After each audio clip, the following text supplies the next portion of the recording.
third workshop of the spring season. This is all about festival expectations, and that can include anything and everything we want to talk about today. So thank you all for coming.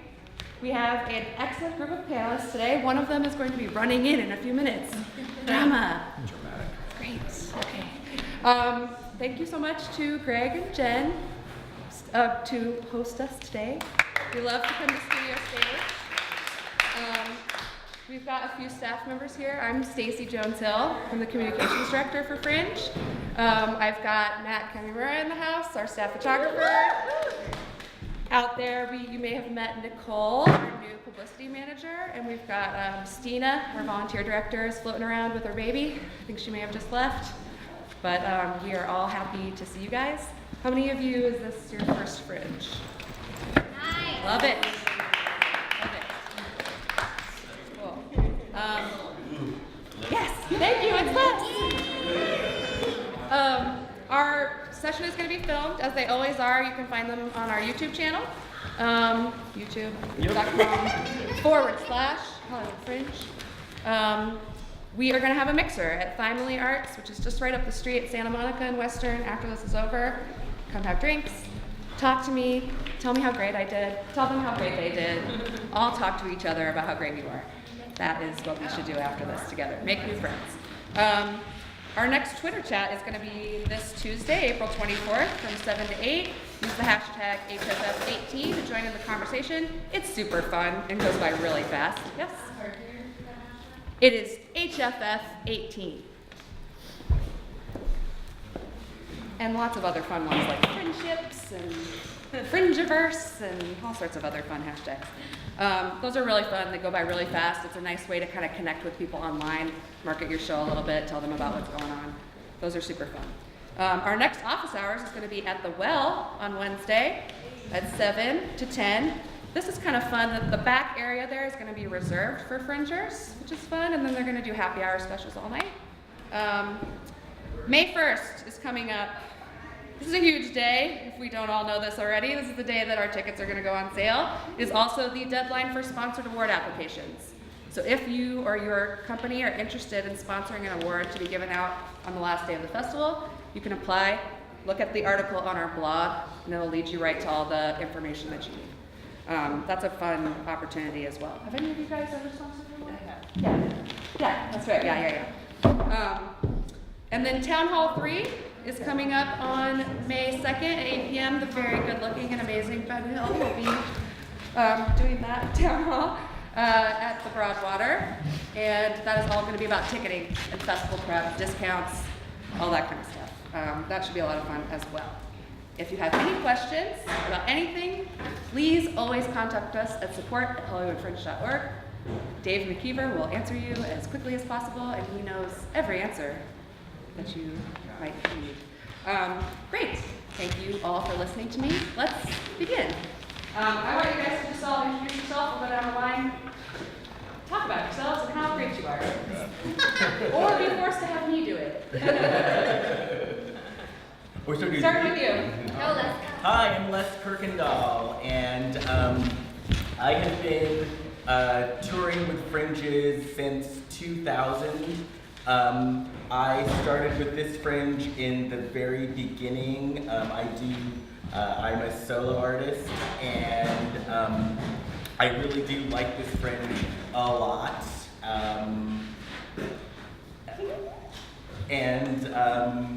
What else can I say? Yeah, you guys are in for a good time. My name's Scott Golden. This is, God, I think I'm putting on my 8th show this year on Fringe. It's Christmas in June every year. It's just the best. It's the best thing to meet your community of artists and work with other people in Los Angeles that you don't normally get to. It's such a big community for theater here. And it's just, there's so many great people here that you can mingle with and talk to and get inspired by. So, yeah. What did you do for Fringe last year? Last year, last year all our accolades. Oh God, we do that? Yeah. Last year, the piece I produced and was in one called Easy Targets was named Best Comedy. The year before I directed Lamprey, which was named Best Comedy, and then 3 years ago I was in a show that won Best Comedy in Top of French. So those are my accolades, I guess. That's good. Hi, I'm Kate Bowman, and I'm with 2 Cents Theater Group, and this is where we've been involved with Fringe since 2015. And in 2015 we did Fugitive Songs, and then 2016 we did Nilbog, the unauthorized parody of Troll 2. Yep, hey, Greg's in it. Yep. Sometimes. And then last year we started a program. We do a female playwrights festival called Acting Out Ink Fest at the Hudson Theater, and so we started a program where we take our best of ink and bring it to Fringe. So we did that last year with a piece called Charlie Moose, and we also last year did Psychosical, which was nominated for Best Cabaret, and it was an asylum cabaret. And then this year we're doing 2 pieces as well. One of them is Best of Ink, and another is a new immersive project. So, yeah. I'm Ben Moroski. I didn't produce last year. I produced in 2012, 2014, and 2016. Done 2 solo shows that I produced and wrote and starred in, and then produced, wrote, and starred in a 2-hander in 2016. Been nominated for Best Solo Show, won Best Solo Show, was nominated for Top of Fringe in 2016, and then for my solo show in 2014, based on the Fringe performances, was the Fringe run, was nominated for the LA Drama Critics Circle Award for Best Solo Performance and won the Stage Raw Best Solo Performance Award. So that's me. This is hard. All right, I am Katelyn Schiller. Hello, welcome. I'm glad you're here today, standing for your show and standing for your art. It's so exciting. So happy you're here. I have also been here with our company's Lucid Dramatic since 2015. First we did Murder Blood Bear Story, then next year it was How to Be a Virgin, then it was Quantum Entanglement, and this year it is Laertes Loves Hamlet, Loves Ophelia. So, I can't get enough. I keep doing it. I'm doing 2 shows this year actually, so I'm a glutton. But yeah, so Fringe has definitely set me on a lot of trajectory that I did not anticipate. I got to tour my solo show across the country, and just this last year I've gotten a lot of immersive stuff just from meeting people at Fringe, the connections you make and how you can surprise yourself with the gifts you already have. So I'm really excited for you, and I want to support you in any way I can. Hi, my name is Sacha, and I was one of the scholarship winners last year. And I did a solo show, and I wrote it, produced it with the aid of the scholarship, yes, and also directed it. And I feel like a baby compared to everyone here, because that was my first show, my first time just getting thrown into the Fringe. But it was both rewarding experience, but you're gonna be prepared to just work super duper hard, and it's gonna stretch you, and the thing that surprised me was the things that I didn't realize I was capable of. I was like, wow, I can do that. And that was the most rewarding part for me of doing the Fringe. So I'm gonna piggyback and say yes, I'm so excited for you guys, because it's one of the best things I've ever done for myself as an artist. Come on in, guys. There's still a few seats if you want to come on in. Don't worry about it. Yeah, I said before, but if any of you guys have meters to fill or you need to go to the bathroom or any of that stuff, don't feel bad about it. We're all friends here. I'm gonna fill a meter. Yeah, she's gonna fill a meter. It's all good. I'm gonna look at her with disdain. We all will. Yeah, everyone can. And I'm parked far away too, so it'll be 10 minutes. We'll wait here for you. So we're just over a month from previews right now. They start on the 31st of May. For the first time ever, they started in May. It's so exciting. So what do you think people should be doing right now? Is what I want to know. We don't need to answer in a row. Just answer if you feel like you have an answer. Okay, how many of you guys right now are going to the office hours? Show of hands. Oh.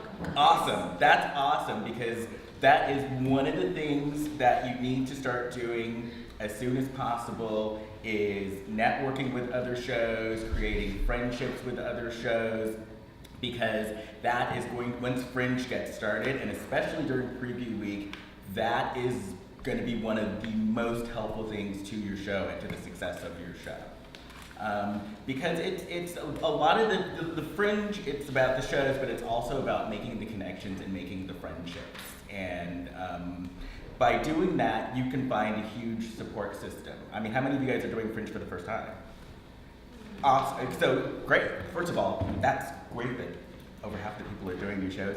But a lot, new friends. right? But a lot of it is the friendships that you make, and it not only helps your show, but a lot of the people that I've met at the beginning, like the first year of Fringe, I'm still friends with today, like 10 years later.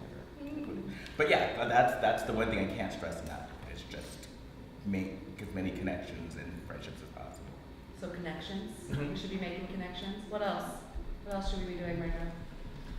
Well, just to kind of piggyback off of that, because I was a solo show, and so sometimes I feel like I didn't have like a team, and so I went to the office hours and through like the people that I met there, like I would go, we would exchange flyers and go and set up things where we would support each other's shows, and I would find, like we would do things where I would put their shows in my flyer and or my program and vice versa, and so that's also another way. So really the office hours and also the Twitter was also another way for me to do those Twitter chats to like connect to people and build a community. So I just tried to be everywhere, anywhere that I could. And really, yeah, your flyers are really like, I don't think that people are just gonna throw them out. I mean, for me, I remember when I had my stack, I just went through them and like, you know, kept those connections and kept in contact, and that's the best advice I can give. I don't know how many of you guys are doing solo shows, and I know we have like tons of experience here of people doing solo shows. Raise your hand. Yay! But yeah, just if you can, that is also the hard part, like the balance of being in the Fringe, but then also trying to find the balance of doing the things you have to do for your show. But go to as much events as you can, meet as much people, and I would say that was the best marketing was other people, was exchanging our shows in each other's programs, and also at the end of the show, people from the Fringe were at my show. I would give them a chance to promote their show at the end of my show, and vice versa. So that's a great way to also build a community too, and get your word out there. Free marketing. Yeah, I would say get your marketing materials ready right now, because that's really important. Going to these events is great, and it's even better if you have really good marketing materials, because it's like my producing partner calls Fringe like networking for dummies, because it's so easy to network. You know, like it's basically like usually when you go to networking events, you're like, you know, you're like you have to sell yourself, and it's like really, you know what I mean? Like it's just, but this is like everybody literally walks up to you and is like, "What's your show?" And you're like, "What's your show?" And it's just right there in front of you, so you don't really have to like try very hard to get some good networking going on. And if you have those postcards, those flyers are really really key. And you can start to, like she was talking about friendships, which people call friendships. But she was saying like that you can start to meet these people, and many times like even offer each other like comp swaps and stuff like that to each other's shows, like especially during preview. You really want to pack your house during preview, even if it means giving away tickets, because that's like when people start talking about your show. And so when you meet these people at office hours, you can be like, well, you know, hit me up and maybe I'll offer your team 2 comp swaps, and you can come. And also plan to see a lot of other people's shows, because that's how people come see your show. It's a very supportive thing. It's not competitive. Like it's not like a we have to stay. You know, it's very much like I will support you, you support me, and we all get along. Is everyone doing a press release? Good. Has we already sent that out yet? Great. You want to shoot for the 1st of May. Yep. Between now and the 1st of May, it needs to go out. So have someone do that. I'm speaking as I'm the publicist for Sacred Fools Theater, the Broadwater. Y'all might be doing shows over there. I'm not doing it for Fringe, but I work for their regular season, so I'm kind of used to doing publicity. So that needs to go out soon. I sent my 3 shows out this week. They've already gone up in Broadway World, which is always send it to them. Send them a doc file. They'll always print everything, and that's the best way to get something in print that you can start putting on the site. Everyone's doing marketing materials, doing postcards. Have you got those printed yet? do it. Vistaprint. Or find someone local, but Vistaprint. There's a great thing you can do right now on Vistaprint. $5, you can get like 500 little business cards of your show. I got mine shipped today, and they look great. And I hand those out, and they're even better than postcards for How hand long does capacity. Vistaprint take to get back? Mine, last one, for one show it was 6 days. Okay. I'm still waiting on postcards for another show. You can rush them in 3 days if you want to spend the money. Yeah. But I think I think my entire thing for all 3 shows is like $200, and like yeah, we're done. Yeah, we usually pay the money to rush them because we're always I started my stuff in February. So. We just posted and sent out an email about our participant packet this week, which you can also find at hollywoodfringe.org/participants. And that has a bunch of deals in it. There's one printing service that we've been doing a deal with forever called Arnold the Printer. And he has a whole slew of different combinations of posters and postcards and stuff that you can do, as well with usually like a 3 to 5 day turnaround. So that's another printing option for you. So you guys think marketing? Yeah, that's. Anything like show related? Yeah, don't worry about the show. We talk so much about marketing all the time, and I think that sometimes we emphasize that a lot. So what would you guys be doing creatively right now? What's Learning your lines. learning lines? Getting off the book. Yeah, I mean, making sure that you have that your rehearsal schedule is very much in place. Like depending on how big your cast is, that's always a thing. But I think the reason I must mention is because like that's the fun part, like that's being creative and getting to rehearse and work on your characters and work on your story and work on your. I mean, if you're not done writing your piece yet, make sure that gets done very, very soon. It happens. But I would say, yeah, making sure you have a really solid rehearsal schedule because everybody is going to get there because of all these events. Like work these events into your rehearsal schedule so that you don't have rehearsal on them, so that you can do both, which means that this time of year is just insane. But obviously the work comes first before any of this other stuff because when you have all of these packed houses, you want them to see a product that's really top notch. And because of the ins and outs being so fast, that can throw your head too. So making sure that your work is really in you, is really solid, and that you have a good prep where you can load in 15 minutes and then still be in the place you need to be to work. So. What about tech? You guys thinking about tech at this point? Yeah. TikTok. Yeah, we need to load in, So load out. designers, how do you get into do you have a designer that you always use? Do you guys use different people? How do you decide when and where to bring them in? How does that work for you guys? I've got 3 or 4 designers that I usually use, in different aspects. Yeah. I have 3 or 4 lighting guys that one guy's lighting 2 of my shows this year, and then I've got one costumer doing 2 shows this year. So it's just, but those people, some of them I know from my theaters, but I also know them from meeting them at Fringe. People who I've met at Fringe going, wow, this was a really cool idea with this set. I want to find the guy who did that, and I talk him up, and I'm like, hey, how'd you like to, do something for me next year? That's really exciting to start making not only friendships in Fringe, but also artistic relationships as well. So people you want to work with, people you want to find out. Go to the theater companies that you know in town if you don't know them, or if you're from out of town. Talk to these other theaters. I'm a company member of Sacred Fools, and they're super helpful if you're going to be around and you need help, if you need to find people. Same thing with 2 Cents and Note and all the other theaters in town. If you just talk with their staff or talk with the people, everyone's super friendly and helpful, and they'll get you on your way. But yeah, it's just talking with people, talking with other artists, and finding out what they're doing. For tech people, yeah, it's the same thing. And I'd like to say, make sure for your tech, and especially for your tech rehearsal, be prepared, period. Because from what I've seen, a lot of people sometimes when it comes to their tech rehearsal get so bogged down with things that a lot of times I hear stories of people during their tech never even completing their tech because of time issues. And your tech rehearsal is basically your one shot to get it down with your tech person. So use your time wisely. seriously, because that, you know, I've seen shows that haven't completed their tech and, you know, the first and second night of their shows, things don't work properly, so. In a 5-show run, that's not great. I also realize that everyone's timeline is different. And, you know, they're like, now you should have your script done. Now you should be rehearsing. Don't get intimidated by that. Everyone is different, and you're going to find your own way. But you want to be on top of how you know you act or process information or put things out as an artist. Respect that.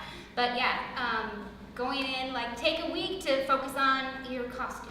You know, take a week to focus on your sets. But absolutely, if your script is done, I would start loading your cues up on a thumb drive or whatever your space is using, and then have your script ready and marked for your stage manager. Like, just make it easy. Make it easy on yourselves. To piggyback off that, I'm notoriously behind schedule on every Fringe show I've done. So I think setting out goals is great, and it's fantastic. If you can hit those goals, awesome. If you can't, it's like, you know, if it comes down to the wire, it's fine. Every show that I've produced, I have been rewriting, if not the night before our first performance, then close to it.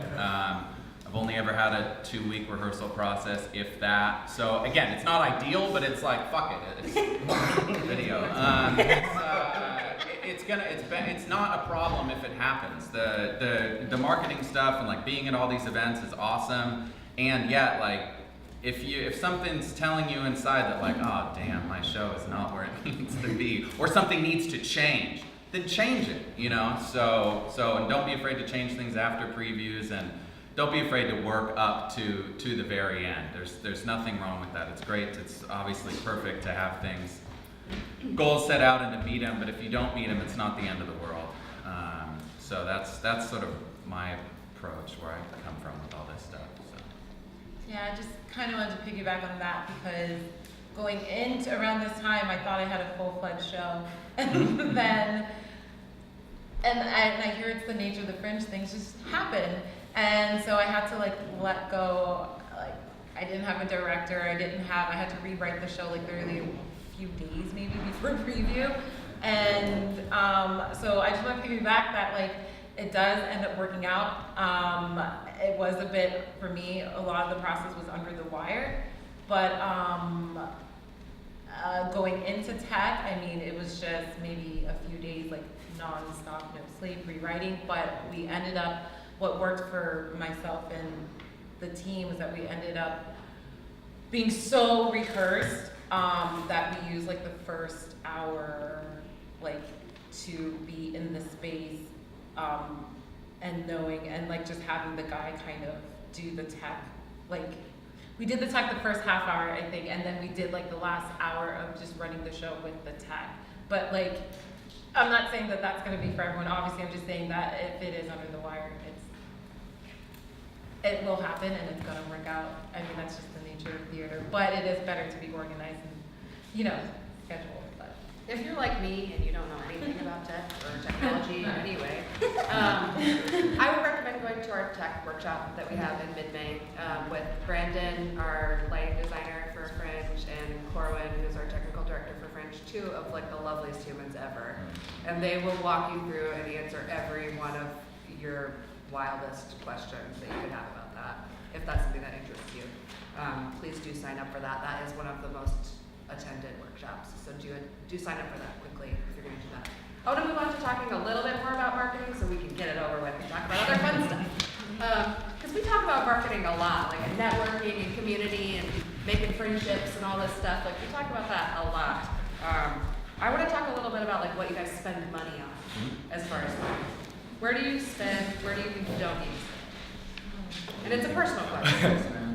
I only spend on, or have only spent on, postcards and on the ads that you can buy on the Fringe website. I personally, you can spend money at a million different places, and that's all great, and I'm sure people have other recommendations and stuff, but for me, as far as I've always produced small shows out of my own pocket, and I just try to do things that I felt were like in my control and I could maximize sort of where they ended up. So that's where I've, oh, that's, Yeah, publicist Yeah. as well. Thank you. But other than that, getting a publicist and focusing on the postcards. I feel like postcards are so obsolete in so many other, basically every other situation in life, other than the Fringe Festival. They're still pretty great. So that's me. I try to minimize the cost on publicity and focus on some great artwork. And Katelyn does great artwork. I don't know if she's still open for business, but she's fantastic. So that's. Yeah, I mean the postcards are huge. I think spending money on them is really important. Like not just on printing them and making them look good, but like if you need to hire someone to design them for you, like Katelyn, she's amazing. But that's huge because it really like there are so many shows. There are like 300 some shows. Yeah. So like you should see these postcards like lining Fringe Central at all times, and you want like the ones that catch your eye. You're like, oh, what's that? You know, and the ones that don't, you just not because you don't care, but there's just a lot. So I think having something that's really eye-catching and that's really gonna draw people in to see your show, having a really good like. What's the word I'm looking for? Tagline. That's the one. Yeah, having a really good tagline, and I think that's a really good place to spend money. We have a publicist who we work with on all of our shows throughout the year, but we actually have him sit Fringe out usually because because there's so much marketing and stuff like that, and also like if you have any relationships with reviewers and whatnot, you can kind of invite them yourself when it comes to Fringe. It's a little more cool when it's Fringe. But yeah, so I would say personally, maybe if you've never done a Fringe show before, maybe having a publicist might be a good way to get you going with that publicity stuff. But I think if you have, then maybe you don't necessarily need a publicist. Yeah, and or if you want to spend the money on a publicist to not have to worry about that aspect of things so much, that's sort of my thinking where I've come from it on. It's like, God, there's so much else to do.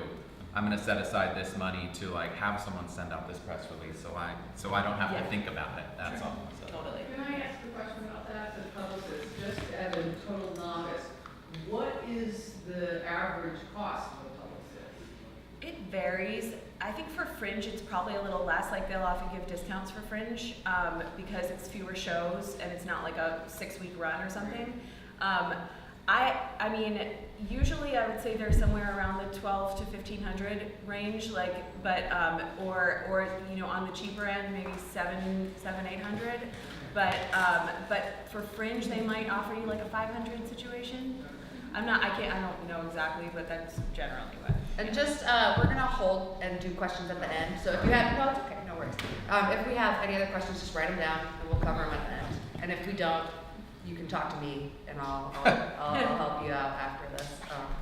But yeah, so anything else, like, do you guys spend on anything? No, I just if you're down, I think if you're down to the wire and you have to make a choice, the postcard is the most important thing if you have to choose.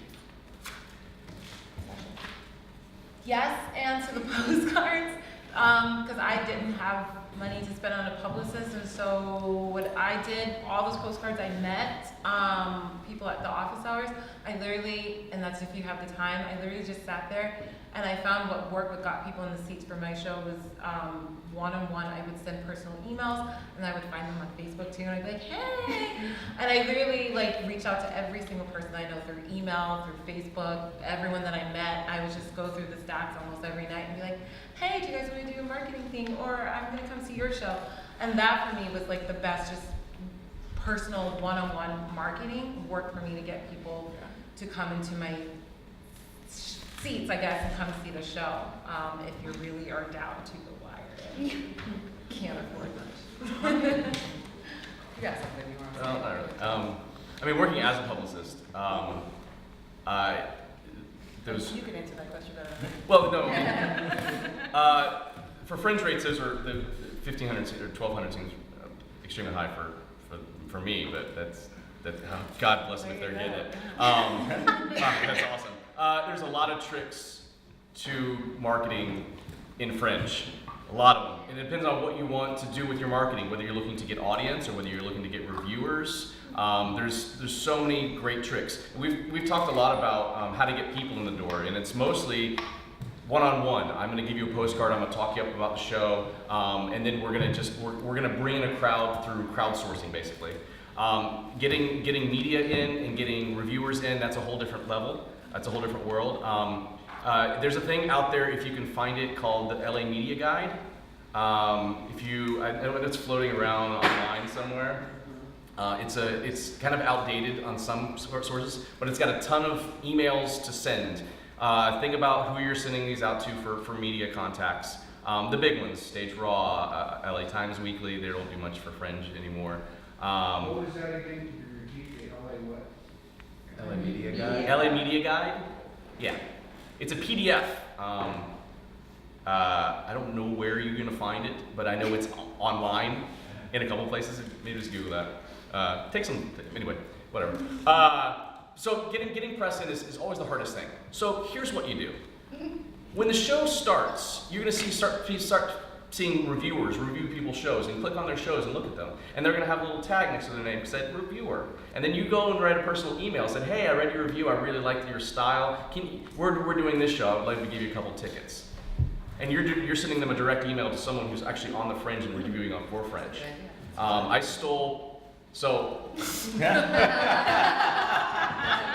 have probably 200 media contacts that I go through with Sacred Fools. I probably stole 30 or 40 of those just from Fringe in the last 3 years.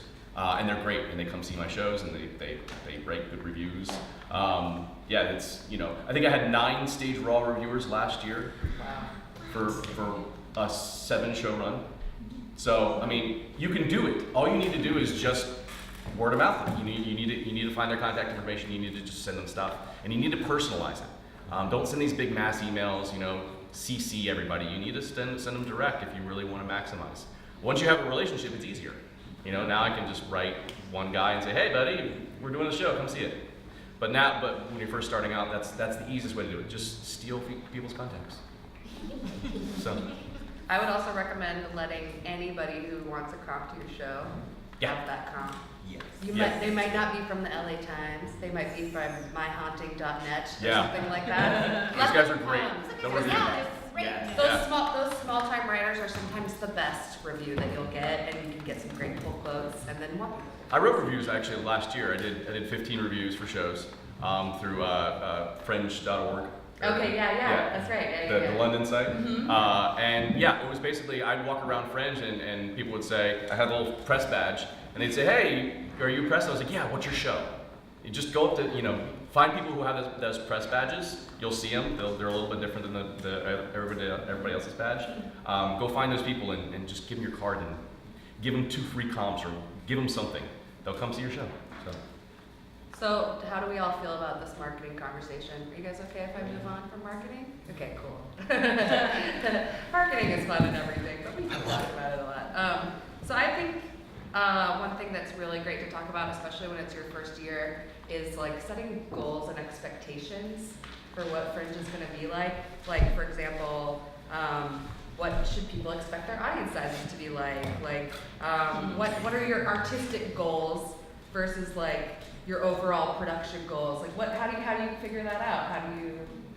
What do you guys think they should think? Well, it's such a right brain, left brain sort of question. I think for audience size, especially if you're starting out, in the beginning, the first couple of shows, I personally think the best way to fill your house is literally hit up every friend and every family member and just get them to come. Because unless you already have an audience base in place, especially if you're new, a lot of times, how to put it? I do Fringes in other cities, in smaller cities where there's nothing else going on, and so people will just randomly go to Fringe and go to shows, and you will fill your house with people who you don't know. Here in LA, there's a billion things going on, and so a lot of times people aren't as willing just to go and wander into a show. So it's important that in the beginning, you utilize your contacts and your friends and family to get in the beginning, and then once you have a few under your belt, then the word gets out, the buzz gets out, and those people will also help you get more buzz and help you fill your houses as well. I would be careful to fill your house only with friends and family though, because what you really need is the word of mouth on the fringers, the people in the street that are going to talk about your show because they just saw it. And if you can get fringers with some reputation to come, and they will talk about your show. You know, it's just like a matter of like who to invite. I would say don't be deterred or depressed by small houses early on. The first Fringe I did in 2012, I did a solo show. I was very new to LA, and I knew 0 people at the Fringe, and I knew like 2 people in Los Angeles. And I did a lot of what you did as far as like showed up to what I could and was just kind of like around the bar and always around the bar. And then like I look back, I think a couple years ago I looked back at like what was my actual house size for my first show, and there were like 5 people there, and like 2 of them were like my brother and sister. Oh god. But it was like the focus I think has got to remain on making sure down to the wire your show is the best show that it can be. So if your focus isn't there, it's like, fuck it, man. Like, what are we doing? You know, it's like, you're probably not going to break even on this. You're probably going to lose money. You're here for other reasons than, you know, to blow the top off, the box office stratosphere. So I would say focus on the show. If it's a small house, screw that. You know, keep talking to people and keep getting more people to come, and people will come. And if you're a nice person, people will be nice. But if you're an asshole, you know, you can expect it back. So. Don't be an asshole. True bomb right there. Who's doing a previews show? Previews? Pretty much everybody, right? So that's really your most important show, and I love the idea of getting your friends and family there. But it's got to be people who are going to stay at Fringe and keep talking about it at Fringe. This may be the only show your friends and family go to see in Fringe. So that's, while they're important and you want to fill that house and you want to get that blood going and just that excitement going with your show, it's really important to, like he said, both of them said, it's important to get people there who are Fringers, people who are going to be there and keep talking about the show long after. With other people, because it's not just you. You would be exhausted if it was just you as the single person talking about your show. You got to get that word of mouth going in Fringe. And even if it's just like 2 or 3 that first show, yeah, it's like it doesn't have to be like, well, damn, I'm done, because like I didn't fill it with 80 Fringers. You know? Yeah, I don't even know 80 Fringers to this day. You know? So it's like, but it's like it's just building on. If you get 2 people there who would talk about your show to someone else, it can grow that way. Yeah, exactly. So Make it easy. stay positive. And then make sure that like with the the Fringe volunteers and people, like open it up to them as well. Yeah. There's information about that in the participant packet on how you can easily get volunteers discounts, and Yes. they will eat Yeah. that shit up, and then they will tell people about it as they're volunteering for the festival. Yeah. And they're a good audience too. They're a great audience. They like seeing shows. You can do anything. You can do, a lot of people do comps for volunteers. I give them $5. But Yeah, I would say that's another thing though. It's like comps for your preview. Like if your preview is half people who don't pay at all, that's great. Yes. Like if you fill the house and half of them haven't paid, or even 3/4, maybe for the preview is okay. I think later down the line, offer discounts. You don't want to give all your tickets away, but in terms of goals, making money should not be one, because you're not going to. I mean, you might. Maybe you have some genius God plan. bless you Yeah, if you maybe do. you have some like genius Have a plan party. that none of us know about. you can do But participant discounts and volunteer discounts, like for each performance, different ones. And Ben will talk a lot about this at the ticketing town hall too, if you want to go there, or you can hit up support and they'll send you an article about all the different things you can do there. Yes. One last thing. Yes. I found it is easiest if you're giving comps, instead of exchanging a lot of emails and here's your particular code just for you special, make one for everyone. So if you you need comps, just give them your code word so you don't have to worry about them getting their tickets and setting up. You have all the information you need, you go, you do. Great.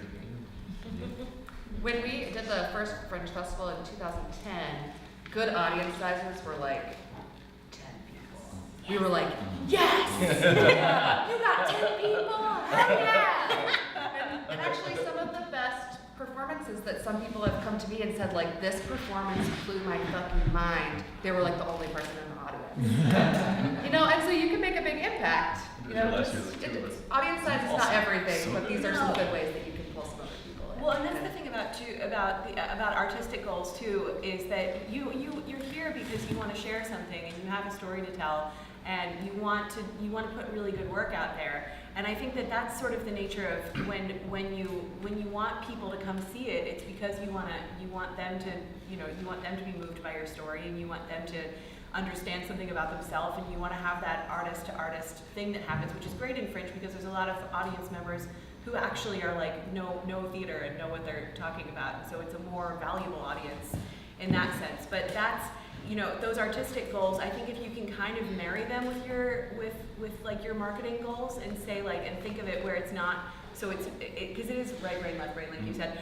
but like if you can kind of think of it where you're saying like, how can I creatively strategize my plan so that all of this that I have to offer can go out to as many people as possible, and it come from sort of that place as an artist, because as artists, most of us are not very good at marketing. Myself, I'm not. I've learned a lot and I've gotten a lot better, but it doesn't come naturally, you know. So if you can kind of use what you have as an artist and channel that into your marketing plan, then that's kind of a fun win-win. Yeah. Comps are super important in certain circumstances. I would say my favorite option on the ticketing website, I'm sure this will be gone over more, but is the pay what you can option. Why stop people from giving you money? You know, if they want to come for free, awesome. It's pay what you can. But if they want to give you $2, amazing. Yeah. You know, great. And I find sometimes with pay what you can, sometimes people will give you like even more, like a $20. Yeah, I've had that happen too. Yeah. All right, let's move on. I want to talk a little bit about what Fringe is really like, because, you know, we've all been through it. We know what it's like to live life during Fringe, or attempt to. And so I kind of want to, oh, she's going to go plug her meter. Yeah, there we go, the disdainful look.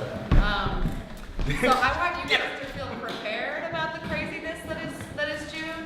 On staff, we have a lot of jokes that we like to tell about how we don't sleep until July, and how we need to like remember to prep meals before June, so that we have time to eat and like things like this. So what I want to talk to you guys about is like, how do you stay sane during June? What's the hardest thing? Lots and, of like, booze. and how do we deal? Lots of booze. Okay, yes. I think doing what works for you. The past 2 times I've produced, working a full-time job at the same time, it's like, you just can't be there all the time, you know? So I rarely will go see shows on a day that I'm performing. If you can handle it, great, awesome, like more power to you. I'm just too like, tense about making sure all my ducks are in a row. So it's not, whatever works for you, I think is most important. And being there as much as you can, and also like blowing it off one day. You know? Yeah. I think there is a law of diminishing returns at some point when you're the only person at the bar drinking like light beer out of a licorice straw. You know what I mean? It's like, what am I accomplishing at this moment? It's like, it's a cool moment, but I'm not, if it's cutting into my sanity at that point, like, what the fuck am I doing? You're in that bar around. Yeah, it's definitely about finding a balance. It's once it gets started, it's a lot of fun. It's a lot of fun, and it's easy to get sucked in. It's easy to go every night because there's always something going on. There's always something happening. So yeah, it's just creating that balance, and yeah, making sure that you take a night off, making sure that you're getting enough sleep, or at least trying to. But yeah, just find a balance. Yeah, you can take a night off by not going to Fringe, which is an option. Or you can take a night off by just not thinking about your own stuff at Fringe. Whether it's you just, hey, I'm gonna go see 3 shows, I'm gonna go have a drink in between, I'm gonna meet 4 people there who I know, and we're just gonna make a night of it, where I'm not thinking about making art, I'm just enjoying the art there. And it's nice because then you take a step back and you're like, oh, well, this is what Fringe is supposed to be. Now I can kind of refocus on it and get reinvigorated by my own stuff. So. See people kind of like, everyone is like gung-ho preview week. Yeah. Second week, oh, still no more. And then everyone's just like exhausted and on the floor and crying. Yeah. By like the last week. But but it is important to be at the festival and see other people's shows, and not just you who are producing or directing or writing. Get your cast to go see shows. It represents you out there on the sidewalk. But also honor your own, because don't fucking kill yourself. Like even when it comes to office hours and leading up to it, like they're like market, meet. No, to an extent. But really, like, honor your own energy level and what you need to create and put your story out there for. Because if you're gonna be tired, it's not gonna be any fun. You're just gonna be grumpy. So honor that. I'll try. Well, I mean, like, because I feel like all of us are saying this stuff, but like none of us follow this advice. No. We're all there every night because it's fun. It's a lot of fun. But yeah, I mean, you can very easily kind of like. Yes, find yourself like curled in a corner somewhere and be like, how did I get here? I don't know. And it's not like it's fucking climbing Mount Everest either. You know, it's like this stuff is hard, but it's not. You know, it's ultimately it's fun and it's a good time and it's like you haven't met my cast. Well, that's why people don't work with Scott Cole. Or why they do. Yeah. So I would say just and if you are a one man or one woman band, like going to stuff on your own is great. Like it's not like my first show, like I had a director, but he had to do other shit. So I was the one going to everything and it's fine. It's not, you're not missing out if you're missing one event or two events or 6 events, but just doing your best to be around. And if you're going to shows, like I try to budget like 4 or 5 in a day. It's a lot, but if you want to like really get a lot of Fringe done, get a drink in between, have a taco truck, you're good to go. Take a nap in your car, back at it. Truck life. So, do you guys, any of you, and you don't have to share because I know these are very precious secrets, but like, any like parking secrets or community secrets you want to share? Yellow curbs after July. Actually, I got a parking. Shut up! No, I got a parking secret to throw in. So I run, in addition to Studio Stage, sorry guys, I'm just going to jump in here, but I also run the Hobgoblin Playhouse up on Hollywood Boulevard. That space is pretty nice. It's Hollywood and Wilcox. Right behind it is a city lot that is $7 flat rate for the day. Okay, so what you can do, and what we encourage people to do, is come down early on a Saturday or Sunday, park there, see a show at the Hobgoblin, take a lift around and go see the venues, and then come back, see another show at the Hobgoblin, and go home at the end of the night. But yeah, there are a couple of lots where you can park cheap for a flat rate, and then Right by Greg's venue. Yeah. It's amazing how that works. It's only city lot. Come see shows at places. You can find cheap parking someplace, especially if you're doing shotgun shows all day and then take a lift to different venues. It's a lot easier than trying to find parking at 6 different theaters throughout the day, because that's impossible. Yeah, Yeah. for sure.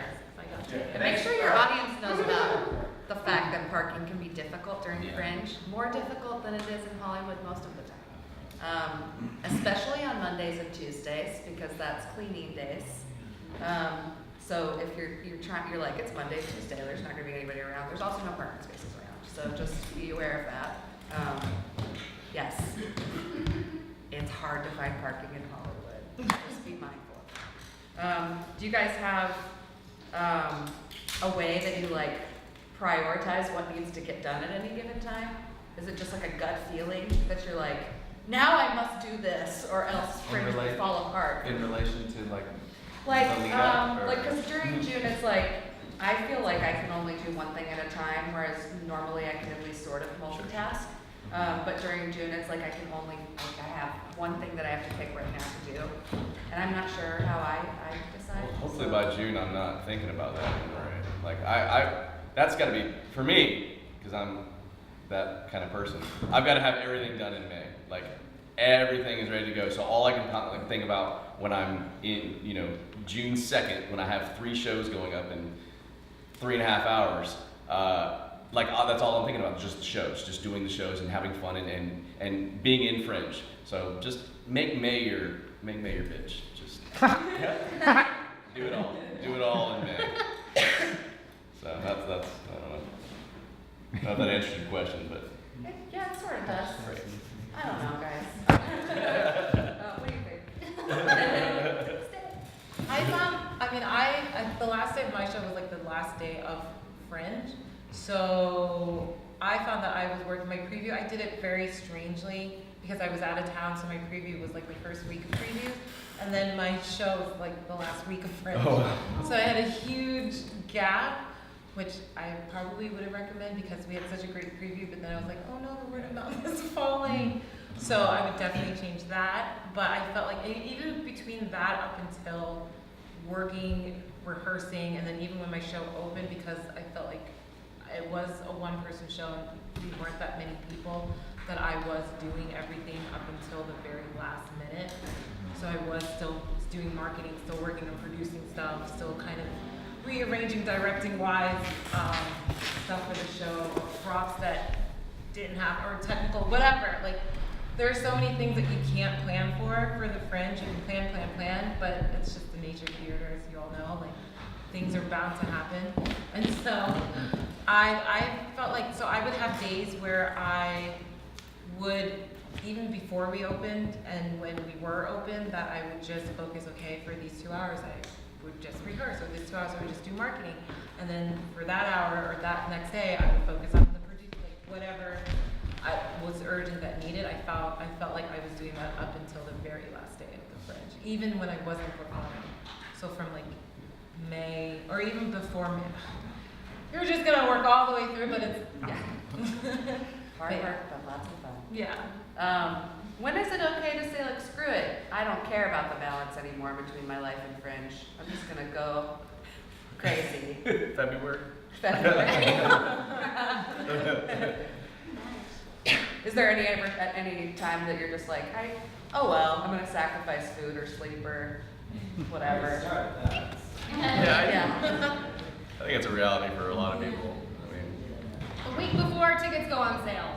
Because then we're just pushing a lot of marketing materials and stuff and getting ready. Because people do wait at midnight on May 1st to buy tickets. Like, they will be on the website lurking around your show. So keep that in mind. If there's something you really, really want to see, immersive sells out super fast. Shut up. Yeah, we'll be announcing an actual time this year for the first time of when tickets are going on sale. Because last year people were like, it went on sale at midnight and then I didn't get my tickets, Yeah. Does earmuffs. Does anybody do ticketing outside of Fringe, before Fringe? GoFundMe, any pages like that? Okay, I've been doing it the last couple years, where we start in March, offering tickets at a discounted rate. And last year we sold $1,000 worth of tickets before we opened the show. Before the tickets went on sale in May. So we were already $1,000 ahead of the game before May 1st. Maybe it's a little late for that this year, but if you decide to do it next year, it might be something where you can invigorate your base, get your audience going. Hey, we did the show last year, come back and see it this year. We're offering a month free or of cheaper tickets. As a producer, it's a great way to already supplement that. I mean, you can wait for that last check to come in at the middle of July, but if you need some cash beforehand. But it also gets people in the door a little quicker. So. And then you just add that. Sorry. And then you just add that to you make a list of that when they go on sale, so you know how many. No, I don't include it in the actual budget. So my huge Google Docs that I have, it goes in those line items there, but it won't go in the Fringe check. But I do, as a producer, I do have it listed for, all that stuff later on. I think what the question I thought was, how do you know if the Fringe site, if you sell certain tickets, let's say on Gold Star, and then the Fringe site says this much is available, but you already sold that? So I wouldn't be using Gold Star. Gold Star is actually a ticketing service that would go along with the Fringe. I don't do that because then. Correlate the ticket sales with your Fringe site. So May 1st. So my GoFundMe page ends on May 1st. You can't donate again anymore. So that's put a limit on it. And then May 1st, I'll go ahead and input those tickets into the system as a whatever you want to do for your own. Yeah, do zero cost or whatever. comp it out. Ben does talk a lot about this stuff and what we do require you sell on our site. Yeah. We require you sell 50% of your tickets on our site. Yeah. But we also know like There's no way you're going to sell 50% of your tickets on that. I mean, Yeah. through unless you're just a rock star. Which I'm not. Don't worry if you haven't sold tickets at 8 a.m. on May Yeah. 1st. I barely have sold any tickets in May. You know, it's like, if you're especially if you're a small show, and it's your first time, it's like, it's great that they go on sale, and it's great to be able to like pump that on social media, but if you're not selling them, it's like people do everything last minute. And you yeah, know, it's so such don't a worry about last minute crowd. Fringe is such a last minute Yeah, crowd. If you're in the bar 2 hours beforehand, you got 10 seats sold. You have, you're just going. You could have 30 people in your house. Yeah. 2 hours later, because there's so much walking up. There's so much, pull people off the street. They're gonna come see shows. So I want to piggyback onto this, just because I want to keep moving along Yeah. with some of the other things we want to talk about. But what do you guys think about like etiquette as far as like, is it okay to just go up to anybody and talk about your show? Is there a right or If they're in a wrong bar, way to do yeah. that? I think going and leading with what show are you doing, Yeah. and having them talk first is a nicer way to do it, in my opinion. But I mean, I think you can, but that opens a dialogue about your show, and that's the thing is. But I always lead with or if they have like paraphernalia on them or if they're in costume or whatever they're doing, like they being like, oh well, that's interesting, like what's that all about, and then they can talk about their show and blah blah blah and whatnot, and then they're gonna ask you what yours is, and that's sort of another thing too, is to kind of solidify with your team what your elevator pitch is, if you will, just so that everybody's kind of on the same page, because that's along with marketing, just making sure that like everyone's speaking about the show in similar vocabulary, Right. so that it's not, because some shows are kind of out there, and so people kind of focus on different parts of them, and then everyone's confused, and it's just good to really streamline that, and almost even have kind of a thing that if you especially if you have a really big team, be like, we're gonna say something in these 3 sentences that relates to that, and then if you get in a longer conversation, of course, go into all of it. And I'd like to say, like, if you are handing people your postcards, don't just hand a person a postcard and walk away. Like, make sure like you engage them and tell them a little bit about your show. Yeah, don't stand outside of someone's show and pass out your own I was going to postcards. ask. Yeah, what you guys, that's not that. Yeah. Don't do that. That's but no. Yeah, I mean, for me, like, the number one thing is just, like, be a human being and, like, be genuine. There's nothing wrong with that, and it really costs you nothing, and it's such a great place to start from, and it keeps sort of your engine going as far as, like, I hate networking. I loathe it, But if I'm at the Fringe Festival, and there's so much stuff to see, so I want to find good stuff to see and stuff that interests me. So approaching people and asking them what they're doing, and then of course you're passionate about your show, and even if that relationship is only the space of that conversation, focus on the relationship rather than on oh my god, than on hawking your show.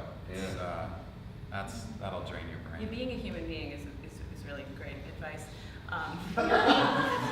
You guys all look at me. You sir, out!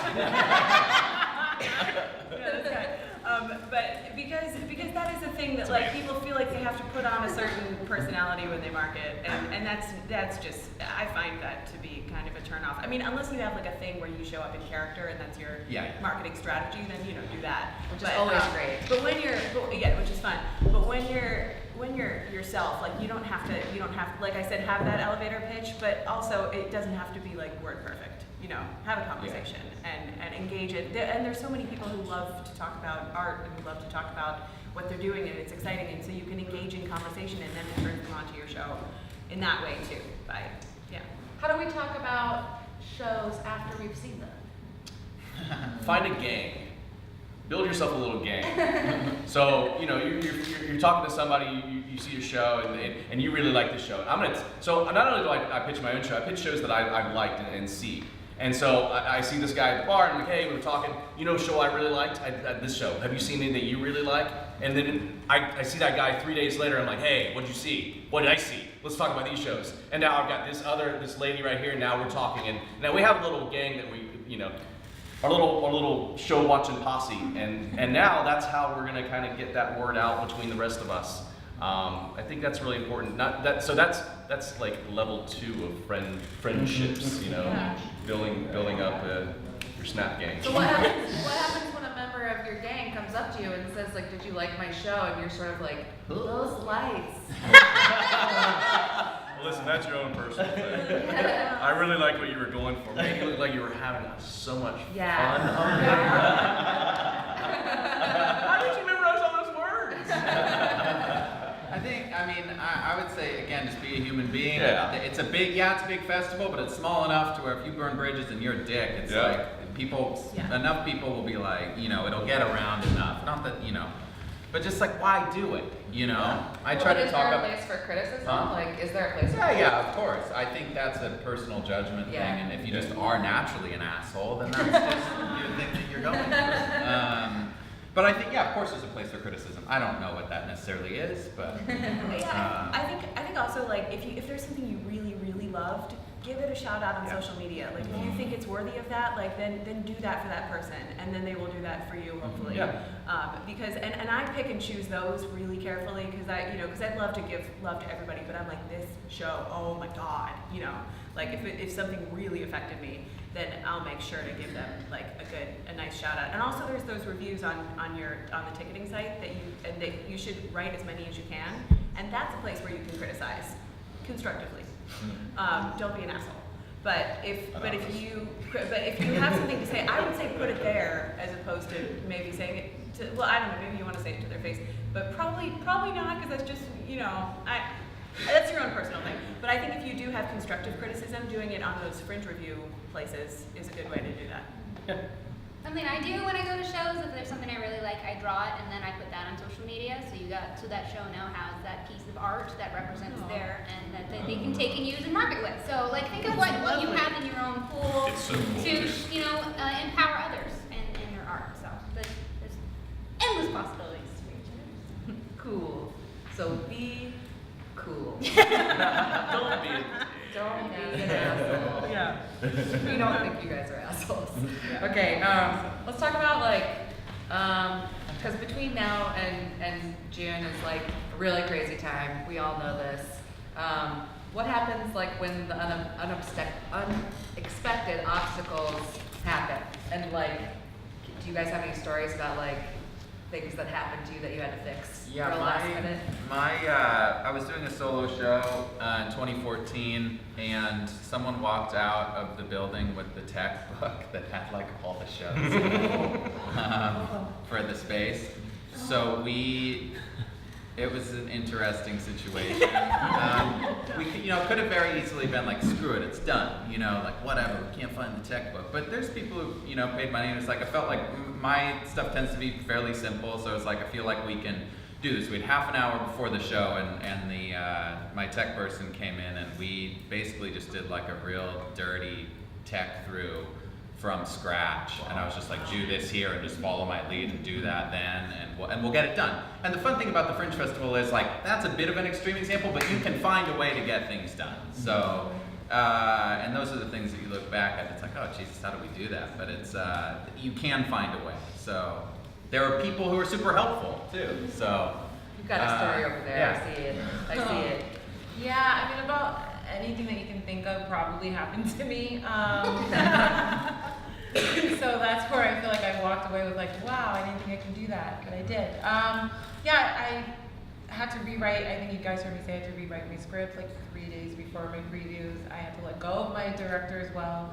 So I had to step in and direct as well. Never have done that before either. And then, and had to memorize. And then even on the last day of my show, the lights weren't working in the space. And so, but I was at Sacred Fools, and they were just such great people, and they were just so calm. They kept me calm. We were like 10 minutes behind trying to figure it out. But I mean, that's just theater. Everything that you can think can happen might happen, but it's just the best. I mean, it's just gonna work out. You're gonna step in. You have the tools. You have the skill set to work around it and make it work. But Last year I had a very quiet show, and you'll notice this when you're sharing spaces with other shows. Things can get loud. yeah. You can't be a diva or precious about it. There was a live band. They were playing the Cranberries for whatever reason. And you just work with it. And your audience is going to feel for you, but if you pay attention to those types of distractions, they will too. If you just keep going and you keep doing your art, it's going to work out. Another thing I want to tag on with etiquette is, and this is a big pet peeve of mine, don't guilt people into coming to shows or not, or missing it. Like, everyone is going to try to see everything that they can. They are really invested in you and your artwork. But if they can't make it, don't be a dick. Everyone has their own agenda and things they're doing and their own lives. So like honor where people are at. If they come, awesome. If they don't, how are you? Are you okay? Is your, just check in. That's all. Don't ever be rude about it. Because if you so you didn't come see my show, I'm not ever going to see anything you do ever again. Because that does not make me feel good. It doesn't make you feel good.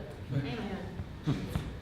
People want to be helpful with tech problems. That's the last thing I would say. It's like people are around at the festival, and there's people want to be helpful. Everyone, it's like you want people to come see your show, but ultimately at the end of the day, it's like everyone wants, we want everyone to succeed. Yeah. So you want to see it and not have it be in the darkness with no.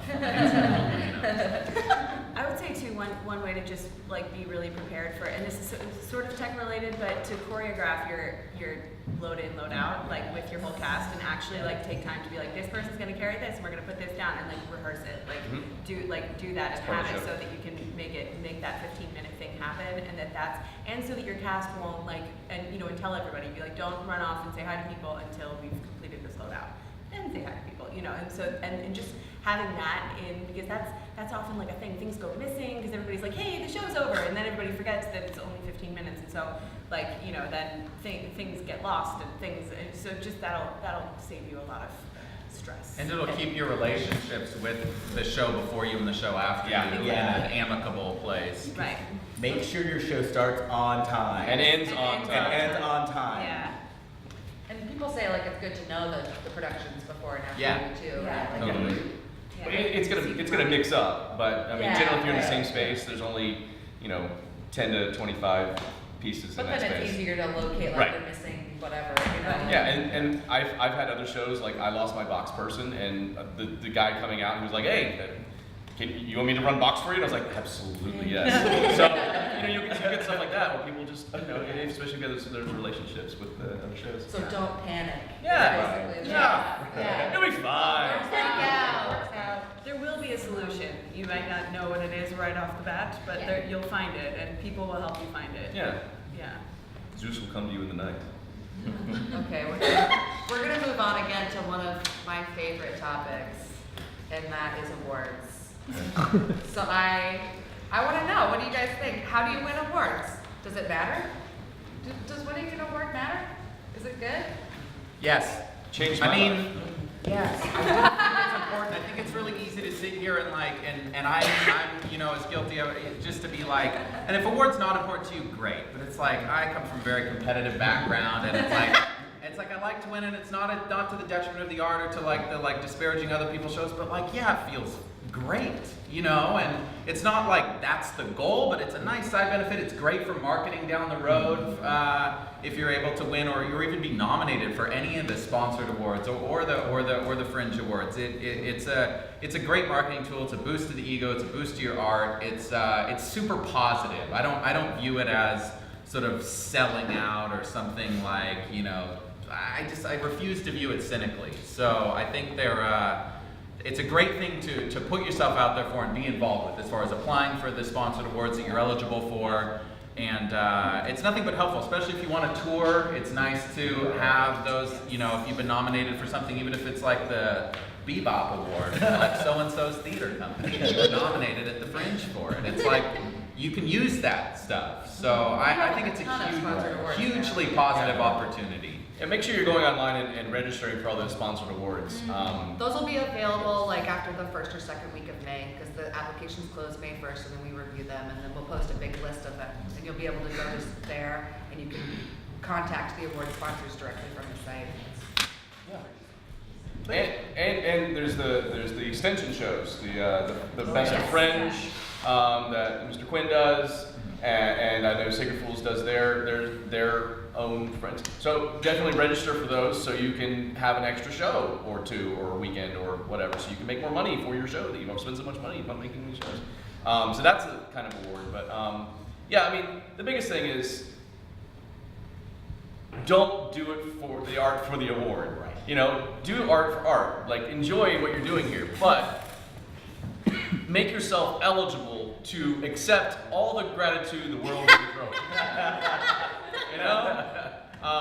Be open to it and allow yourself to have all the opportunity to do that. So if that means just going on and registering, I know a lot of shows forgot to register for stuff last year. If it means marketing yourself and getting your show out there and getting a crowd, that's the way you can win awards. You know, but don't make that what your Fringe is about. You know, don't leave going, I'm never doing a new Fringe again because I wasn't nominated for Best Immersive Theater this year. I'm going to accounting. My mom was right. Yeah, it's kind of same as the money, right? If you're going in it to break even on money, it's like, oh boy, you know, it's going to be an interesting experience. So if you're going in it to win the award, I it's just got to want to make a couple grand and win a trophy. That's why. Yeah. So. But they can be very helpful. Yeah. Oh yeah. I mean, They're fun. I got a desk full of them. I polish them every morning. It's the only thing that keeps me going in life. So after Fringe, I mean, after you've recovered. Talk to your girlfriend. Talk to your boyfriend again. If you're still interested in maintaining this relationship.